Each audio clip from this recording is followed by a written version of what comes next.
Hello students, let's see this question. The question says 20 gram of N2 at 300 Kelvin is compressed reversibly and adiabatically from 20 decimeter cube to 10 decimeter cube. The enthalpy change during the process is. चार options आपको दे रखे हैं. सो पहला आपको पता होना चाहिए कि नाइट्रोजन जो गैस है वो डायटोमिक गैस है एंड आइडियल गैस की तरह बिहेव करती है. कंप्रेशन किया जा रहा है रिवर्सिबली एंड एडियाबैटिकली. एडियाबैटिकली हो रहा है, इसका मतलब exchange of heat with the surrounding is zero. ठीक है. अच्छा, तो यहाँ पर हमसे एंथैल्पी चेंज पूछा गया है. सो अगर Q is equal to zero है तो फर्स्ट लॉ ऑफ थर्मोडायनेमिक्स के according delta U is equal to W हो जाएगा. ठीक है. Delta U is equal to क्या हो जाएगा? W हो जाएगा. एंड अगर हम डेल्टा U को W के इक्वल मान रहे हैं तो डेल्टा H की वैल्यू यहाँ से क्या निकल के आएगी आपकी? N CPM T2 minus T1 T2 minus T1. Clear? ये निकल के आएगी. राइट. अब ये वैल्यू कैसे आती है? आई होप सबको पता होगा that delta H is equal to क्या होता है? Delta U plus P delta V होता है. ठीक है. सो यहाँ पर मैं इसको क्या लिख सकती हूँ? Delta U plus n R delta T लिख सकती हूँ. मैं बोल रही हूँ कि प्रेशर कांस्टेंट है और नंबर ऑफ मोल्स कांस्टेंट है, तो वॉल्यूम के रिस्पेक्ट में टेम्परेचर चेंज हो रहा है. डेल्टा यू क्या होता है? N C V M delta T plus ये क्या है? N R delta T. So यहाँ से एन डेल्टा टी कॉमन आ गया तो क्या बचा? C V M plus R बचा. ठीक है. C V M plus R क्या होता है? सीपीएम होता है, तो ये जाएगा N CPM delta T. Delta T क्या होता है? T2 माइनस T1 ही होता है. ठीक है.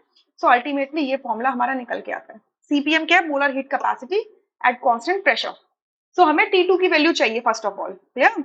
और एक डाई एटमिक गैस के लिए जो सीपीएम की वैल्यू होती है वो 7/2 R होती है. Clear? For diatomic ideal gas.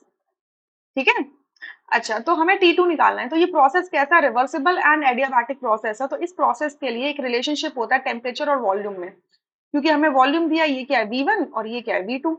So formula क्या होता है? T2 V2 की power R by CVM is equals to T1 V1 की power R by CVM. So यहाँ से T2 क्या निकल जाएगा? T1 V1 अपॉन V2 की पावर R अपॉन CVM. ठीक है. अब वैल्यूज पुट करो. 300, यहाँ पे V1 20 है, V2 10 है और R बाय CVM निकालना है. तो R अपॉन CVM करोगे तो क्या हो जाएगा? R अपॉन एक डायटोमिक गैस के लिए जो कि एक आइडियल गैस की तरह बिहेव करते हैं, इसके लिए CVM की वैल्यू क्या हो जाएगी? 5/2 टाइम्स ऑफ R हो जाएगा. तो ये जाएगा 5R इंटू 2. सो ये जाएगा 2/5 इसकी वैल्यू बचेगी. सो ये जाएगा 2/5. सो अल्टीमेटली और फर्दर सॉल्व करेंगे तो क्या आएगा? 300 इंटू 2 की पावर 2/5.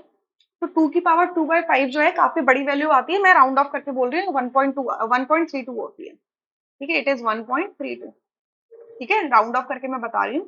सो ये सॉल्व करके कितना आएगा? 396 कैल्विन. क्लियर? सो अब अगर ये वाला फॉर्मूला मैं कंसिडर कर रही हूँ, सो यहाँ से डेल्टा एच क्या निकल जाएगा? सॉरी, ये वाला नहीं कर रही, ये वाला कर रही हूँ. ये वाला कर रही हूँ. ठीक है. डेल्टा एच एन कितना होगा? एन कैसे निकालोगे? एन इज इक्वल टू क्या होता है? Weight upon molar wait.